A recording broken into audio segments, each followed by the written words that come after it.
नमस्कार दर्शक बंधु शुभ सकाळ आज हूँ 11 जून बुधवार आज रही देश विदेश राज्यर 20टी गुरुत्वपूर्ण खबर खबरटी भल लगे लाइक करने सहित चैनल नुआ थे सब्सक्राइब कर आपण जिलार ना लिखिदेवे जहाँफल प्रत्येक दिन आपण जिलार खबर किसी ना कि अपडेट पाइपर चलतु कौन रही खबर तापर नजर पकाइबा। चलचंचल है श्रीक्षेत्र आज हूँ स्नान पूर्णिमा महाप्रभु को दर्शन पर लक्ष लक्ष लोकों भिड़ जमी पुरी राघव दास मठ एवं गोपाल तीर्थ मठर हाथी बेश को प्रस्तुत कर बहु पुरातन काल चली आसुवा यह परंपरा मठ पक्षर बजाय रही तेज आज श्रीजीव को स्नान मंडप स्नान यात्रा पर हाथी बेश बा गजानन बेश कर भक्त गणपति भट्ट को दर्शन देवाई महाप्रभु यह बेश धारण करते जनाए से पुरी रे गोपाल तीर्थ मठ और राघव दास मठ पक्षर हाथी बेश सेवा जोगाई दि जाए अक्षय तृतीया ठू आरंभ कर स्नान पूर्णिमा दिन शेष होता है। यही कार्य सोलो कारीगर दर्जी चित्रकर माली एकत्र मिलमिशी नियम निष्ठार मध्य काम करिथांती।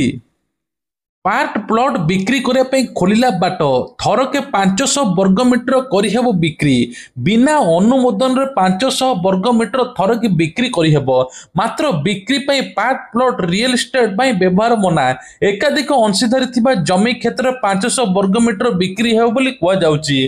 तेज पार्ट प्लॉट बिक्री अपार्टमेंट पंजीकरण समस्या लगी रही राजस्व हानि होउची तेणु समस्या दूर करने राजस्व विभाग पक्षर पदक्षेप ग्रहण कर प्लॉटिंग स्कीम अपार्टमेंट नहीं नुआ नियम अणाई प्लॉटिंग स्कीम रे जमी घर बिक्री करने आगु प्रथम रास्ता पर निर्दिष्ट जगह चिन्हट हेब जमी मालिक प्रथम रास्ता पर चिन्हट जमी को पौर प्रशासन सहित ब्लॉक प्रशासन को स्थानांतरित करेंगे प्रथम रास्ता तैयारी हेब तापर जमी मालिक को प्लॉटिंग स्कीम आगे सर्टिफिकेट पाए बोली कहुची। राज्य में 12 जिला को एबे कोविड व्यापिलानी आक्रांतों संख्या 56 को वृद्धि सेपटे देश में टोटाल 6800 कोरोना संक्रमण हेलेनी केरल में सर्वाधिक 2000 टपिलानी प्रतिदिन 4 ରୁ 5 जनकर मृत्यु होउची एपटे राज्य में एबे 56 को वृद्धि पाइलानी गंजाम बरगड़ सुवर्णपुर कंधमाल अनुगुल जिले में कोरोना संक्रमित होइची केवल खोर्धारे 23 जन संक्रमित होती कटक 18 पुरी 3 जगतसिंहपुर सुंदरगढ़ बालेश्वर 2 जन लेखे कोरोना चिन्हट होती सेपटे बरगड़ कंधमाल गंजाम अनुगुल केन्दुझर सुवर्णपुर में जड़े लेखा कोविड आक्रांत होती तेणु रथयात्रा को लेकिन सरकार चिंतार रथयात्रा जदि आपण माने जाउचंती तेबे आपण मास्क परिधान करंतु ता सहित सानिटाइजर यूज करंतु केवल रथयात्रा रे भी एबे कोरोना प्रभावित अधिक होई पारे बोली सरकार तरफ कुआ जाउची। आसंता 24 घंटे प्रबल वर्षा राज्य में 4 दिन छेचिब वर्षा 4 दिन पर अनेक स्थान मध्यम हालुका धरण वर्षा होबार संभावना रही बिजुली पवन सहित घड़घड़ी 50 ରୁ 60 किलोमीटर बेगर पवन बहब एने प्रबल अति प्रबल वर्षा हो बोली पूर्वानुमान करिछि पाणीपाग विभाग कलाहांडी कंधमाल गंजाम गजपति नवरंगपुर नुआपड़ा जिला को सतर्कता जारी कर सहित कहुछि मयूरभंज कोरापुट मालकानगिरी खाली बिजुली घड़घड़ी झटका पवन बोई पारे बोली पाणीपाग विभाग सूचना देछि। एथर रथ उपर को मोबाइल नहीं जापर नहीं सेवायत आईन मंत्री सूचना यही समय आईन मंत्री पृथ्वीराज हरिचंदन सूचना देछन जे रीतिनीति दृष्टि सब ठीक अच्छी ठीक समय सरीब पहंडी विजे समय निर्घंट अनुजाई शेष हेब रथ उपर को मोबाइल नहीं जापर नहीं सेवायत तेबे अण सेवायत रथ उपर को गले पुलिस दियाजिबो बोली कुआ जाउची जाफल तांको ऊपर दृढ़ कार्यानुष्ठान नियाजिबो। मुंबई थाने रेलवे स्टेशन में विराट बड़ अघटन ट्रेन खसी पड़ी 5 जनकर मृत्यु होइछि तेज थाने मुंबई रेलवे स्टेशन रे अभिमुखे जाउथा बेले एबे लोकल ट्रेन अनेक यात्री धारण खसी पड़ी बेले 5 जनकर मृत्यु होइछि। एही दुर्घटना पर रेलवे एवं जीआईपी अधिकारी खबर पाई घटनास्थल में पहुंचते मिलथिबा सूचना अनुसार 10 ରୁ 12 जन यात्री ट्रेन खसी पड़ते ट्रेन में अत्यधिक भीड़ कारण एभली घटना घटी मृतक मान चिन्हट कराई समस्त मृतक बयस 30 ରୁ 35 वर्ष मध्य कहुची यात्री मैंने द्वार झुली यात्रा करुले यही समय यही दुर्घटना घटी उद्धारकारी दल पुलिस सहित अनेक अधिकारी उपस्थित रही सकाल 10टा समय एभली घटना घटी सूचना मिलूँ सोमवार दिन ऑफिस जावा समय प्रबल भीड़ जो एभली घटना घटी ट्रेन जाऊा बेले ट्रेन डोर पाखे यात्री मैंने ओहली रही जहाँफल हठात 10 ରୁ 12 जन खसी पड़ते आ 5 जनक घटनास्थल में मृत्यु होती। ସରକାରଙ୍କର ବଡ଼ ଘୋଷଣା ଆହୁରି 40,000 ନୂତନ ନିଯୁକ୍ତି ଦେବେ ବୋଲି ସରକାର ଆଜି ଘୋଷଣା କରିଛନ୍ତି। ବର୍ଷକର ସଫଳ ଯାତ୍ରାରେ ଲୋକଙ୍କ ଆଶା ପୂରଣ କରିଛୁ ବୋଲି ମଙ୍ଗଳବାର ଦିନ ଖବରଦାତା ସମ୍ମିଳନୀରେ ମୁଖ୍ୟମନ୍ତ୍ରୀ ପ୍ରକାଶ କରିଛନ୍ତି। ଏପରିକି ଏକ ବର୍ଷ ଭିତରେ ଉଭୟ କେନ୍ଦ୍ର ଏବଂ ରାଜ୍ୟ ସରକାର ଲୋକଙ୍କ ପାଇଁ କ'ଣ ସବୁ କରିଛନ୍ତି ସେ ନେଇ ଗୋଟି ଗୋଟି ମଧ୍ୟ ହିସାବ ଦେଇଛନ୍ତି ମୁଖ୍ୟମନ୍ତ୍ରୀ। ଏହି ଅବସରରେ ସେ ଲୋକଙ୍କୁ କହିଛନ୍ତି 5 ବର୍ଷ ଭିତରେ 1,50,000 ଖାଲି ପଦବୀ ପୂରଣ କରିବା ପାଇଁ କହିଛନ୍ତି। ବର୍ଷକ ଭିତରେ ସ୍ୱଚ୍ଛତାର ସହିତ 28,000 ପଦବୀ ମଧ୍ୟ ପୂରଣ ହୋଇଛି। ଚଳିତ ଆର୍ଥିକ ବର୍ଷରେ ମଧ୍ୟ 40,000 ନିଯୁକ୍ତି ମଧ୍ୟ ଦିଆଯିବ। ଏବେ ଉତ୍କର୍ଷ ଓଡ଼ିଶାରେ 17 ଲକ୍ଷ ପୁଞ୍ଜି ନିବେଶ ଇଣ୍ଟରନେଟ୍ ଆସିଥିଲା। ତତ୍କ୍ଷଣାତ ମୁଖ୍ୟମନ୍ତ୍ରୀ 13 ଲକ୍ଷ କୋଟିର ଏମ୍ୟୁ ସ୍ୱାକ୍ଷର କରିଛନ୍ତି, ଯାହାଫଳରେ ଦାଦନ ଖଟିବା ପାଇଁ ଆଉ ଲୋକ ଯିବେ ନାହିଁ, ଓଡ଼ିଶାରେ ରହିକି ଚାକିରି କରିବେ। 2027 ଜନଗଣନାରେ କେଉଁ ରାଜ୍ୟ ଲାଭ ପାଇବେ? ତେବେ ସୀମା ନିର୍ଦ୍ଧାରଣ ଉପରେ ଏକ ନୂଆ ବିତର୍କ ହୋଇଛି। କେତେ କହିଛନ୍ତି ଯେ ରାଜ୍ୟଗୁଡ଼ିକ କ୍ଷତି ପହଞ୍ଚାଇବ ଯେଉଁମାନେ ଜନସଂଖ୍ୟାକୁ ଭଲ ଭାବରେ ନିୟନ୍ତ୍ରଣ କରିଛନ୍ତି, କିନ୍ତୁ ଯୁକ୍ତି କିଛି ଭୁଲ ଧାରଣା ଉପରେ ଆଧାରିତ। 1872ରେ ଜନଗଣନା ତଥ୍ୟ ଗବେଷଣା ଦର୍ଶାଉଛି ଯେ ଭାରତରେ ସମସ୍ତ ଅଞ୍ଚଳରେ ବିଭିନ୍ନ ସମୟରେ ଜନସଂଖ୍ୟା ଦ୍ରୁତ ଗତିରେ ବୃଦ୍ଧି ପାଇଛି। ଏଥର ଜନଗଣନା ସହିତ ଜାତି ଗଣନା ହେବ, ଯାହା ପ୍ରଥମ ଥର ପାଇଁ ହେବ ବୋଲି ପ୍ରଧାନମନ୍ତ୍ରୀ ନରେନ୍ଦ୍ର ମୋଦି ମଧ୍ୟ କହିଛନ୍ତି। ଭୁବନେଶ୍ୱର ସହରାଞ୍ଚଳରେ ପୁଲିସର ଆରକ୍ଷୀ ଉପ ଆୟୁଙ୍କ ନବନିର୍ମିତ କାର୍ଯ୍ୟାଳୟ ଉଦ୍ଘାଟିତ। ମୁଖ୍ୟମନ୍ତ୍ରୀ ମୋହନ ଚରଣ ମାଝୀ ଭୁବନେଶ୍ୱର ଅର୍ବାନ ପୁଲିସ ଆରକ୍ଷ ଏବଂ ଡିସିପିଙ୍କ ନବନିର୍ମିତ କାର୍ଯ୍ୟାଳୟ ଉଦ୍ଘାଟନ କରିଛନ୍ତି। ତେବେ କୁହାଯାଉଛି 2272 ବର୍ଗମିଟର ଅଞ୍ଚଳରେ 7,80,00,000 ଟଙ୍କା ବ୍ୟୟରେ 4 ମହଲା ବିଶିଷ୍ଟ ନୂତନ କାର୍ଯ୍ୟାଳୟ ସୌଧଟି ନିର୍ମାଣ ହୋଇଛି। ଉଦ୍ଘାଟନୀ ଅବସରରେ ମୁଖ୍ୟମନ୍ତ୍ରୀ କହିଛନ୍ତି ଯେ ଏହି ନୂଆ ଭବନ ଲୋକମାନଙ୍କୁ ଉତ୍କୃଷ୍ଟ ସେବା ଦେବା ପାଇଁ ସାହାଯ୍ୟ କରିବ। ଏଥିରେ ଭିନ୍ନକ୍ଷମ ଲୋକଙ୍କ ପାଇଁ ର୍ୟାମ୍ପ, ସାଇବର ସେଲ୍ ଏବଂ ଇଣ୍ଟିଗ୍ରେଟେଡ୍ କଣ୍ଟ୍ରୋଲ ରୁମ୍ ଏବଂ ଲିଗାଲ ସେଲ୍, ପାସପୋର୍ଟ ଆଦି ସୁବିଧା ମଧ୍ୟ ଉପଲବ୍ଧ ହେବ। ଏଥିସହିତ କନଫରେନ୍ସିଂ ହଲ୍, ଟ୍ରେନିଂ ହଲ୍ ମଧ୍ୟ ସୁବିଧା ମିଳିବ। ଏହି ନୂଆ ଭବନଟି ପୁଲିସ ପ୍ରଶାସନ ଦକ୍ଷତାର ସଠିକ ଲୋକଙ୍କୁ ମଧ୍ୟ ସେବା ଯୋଗାଇ ଦେବ ବୋଲି ମୁଖ୍ୟମନ୍ତ୍ରୀ କହିଛନ୍ତି। ଆହୁରି ମଧ୍ୟ କହିଛନ୍ତି ଯେ ମାର୍ଚ୍ଚ ମାସରେ 42 କୋଟି ଟଙ୍କା ବ୍ୟୟରେ ରାଜ୍ୟରେ ବିଭିନ୍ନ ଜିଲ୍ଲାରେ 14ଟି ନୂତନ ଥାନା ଉଦ୍ଘାଟିତ ହୋଇଥିଲା। ସେ ମଧ୍ୟ କହିଥିଲେ ପ୍ରତିଟି ଥାନାରେ ଲୋକଙ୍କୁ କିଭଳି ଭଲ ସେବା ଦିଆଯିବ, ଲୋକଙ୍କୁ କେମିତି ଭଲ ବ୍ୟବହାର କରାଯିବ ସେ ନେଇକି ମଧ୍ୟ ସରକାର କହିଛନ୍ତି। ତା ସହିତ ମଧ୍ୟ କହିଛନ୍ତି ପୋଲିସ ଅନ୍ତର୍ଗତ ବିଭିନ୍ନ ଥାନାରେ ତଦନ୍ତକାରୀ ଅଫିସର ମାନଙ୍କୁ 425ଟି 2 ଚକିଆ ଯାନ ମଧ୍ୟ ପ୍ରଦାନ କରିଥିଲେ। ତେବେ ଥାନା ମାନଙ୍କୁ ଅଧିକ 4 ଚକିଆ ଯାନ ଦେବା ପାଇଁ ମଧ୍ୟ ବ୍ୟବସ୍ଥା କରାଯାଇଛି। ମୋଦି ସରକାରଙ୍କର 11 ବର୍ଷ ପୂରଣ, ପରିବର୍ତ୍ତନ ଓ ଆଗାମୀ ଦିନକୁ ଟାର୍ଗେଟ। ତେବେ ଭାରତ ବର୍ତ୍ତମାନ 4.2 ଟ୍ରିଲିୟନ ଜିଡିପି ସହିତ ଜାପାନକୁ ଅତିକ୍ରମ କରିଛି। ଆଗାମୀ କିଛି ବର୍ଷରେ ଜର୍ମାନୀକୁ ଅତିକ୍ରମ କରି ତୃତୀୟ ସର୍ବଶ୍ରେଷ୍ଠ ଆର୍ଥିକତା ସେବା ଆଶା କରାଯାଉଛି। ତେବେ କୁହାଯାଉଛି ଯେ ଖୁବ୍ ଜଲଦି ଭାରତ ଅର୍ଥନୈତିକରେ ମଧ୍ୟ ଆହୁରି ଆଗକୁ ବଢୁଛି। 11 ବର୍ଷ ଭିତରେ ଭାରତ ବହୁତ ପରିବର୍ତ୍ତନ ହୋଇଛି। 2014 ଠାରୁ ବୃଦ୍ଧି ପାଇଛି ଭାରତର ଅର୍ଥନୀତି, ଯାହାଫଳରେ ଏଥର ପ୍ରତିଟି ଲୋକ ଚାକିରି ପାଇଛନ୍ତି, ସବୁକିଛି ମଧ୍ୟ ଆଗକୁ ବଢିଛି।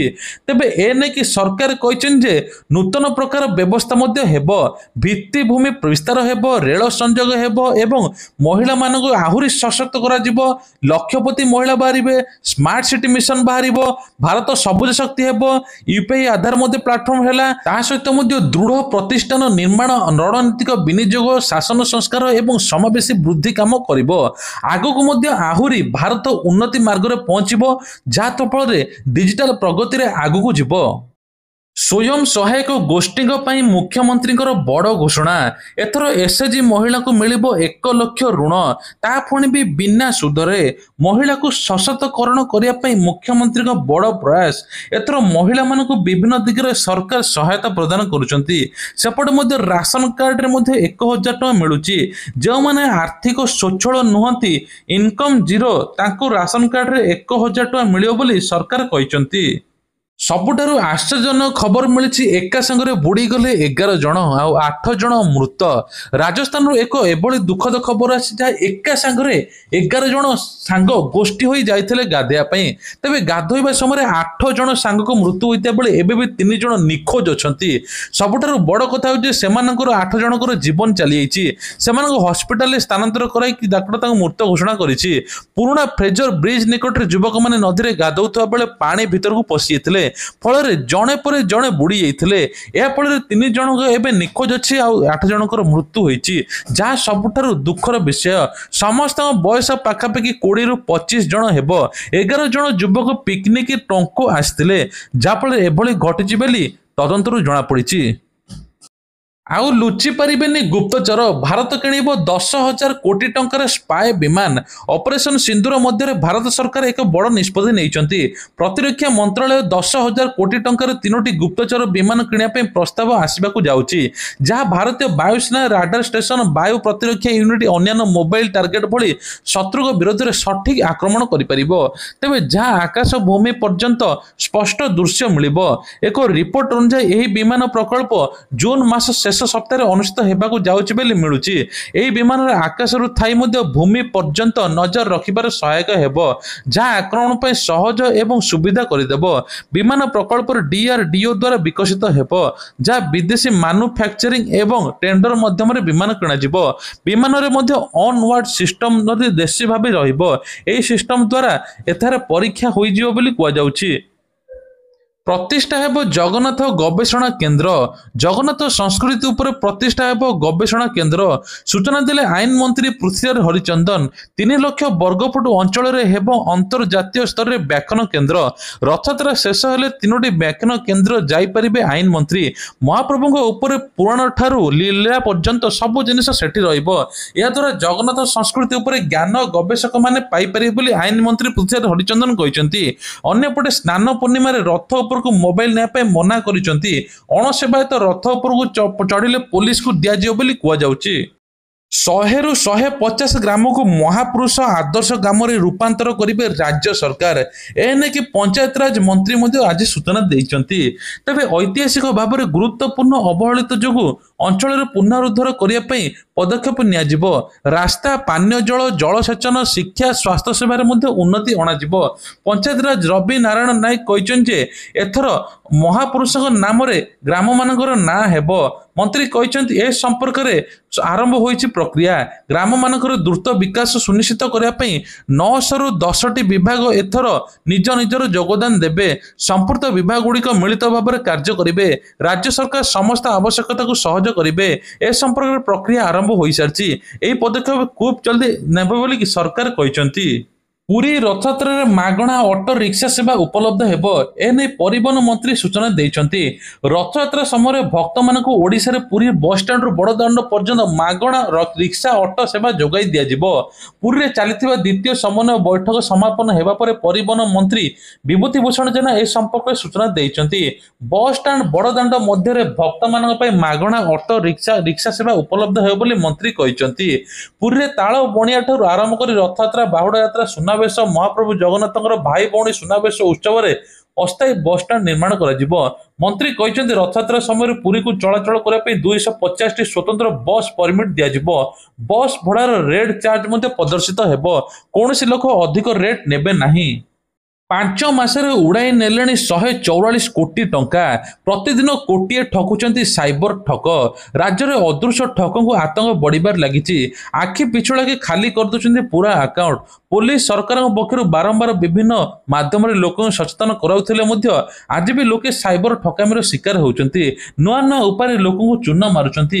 ଝାଳ ବୁହା ଧନ କିଛି ସେକେଣ୍ଡ ଭିତରେ ସବୁକିଛି ଲୁଟି ନେଉଛନ୍ତି।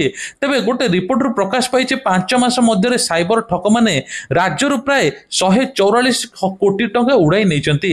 ହାରାହାରି ହିସାବ କଲେ ଦିନକୁ କୋଟିଏ ଟଙ୍କା ଲୁଟି ନେଇଛନ୍ତି। ସେ ପୁଣି ବି ଓଡ଼ିଶା ରାଜ୍ୟରେ।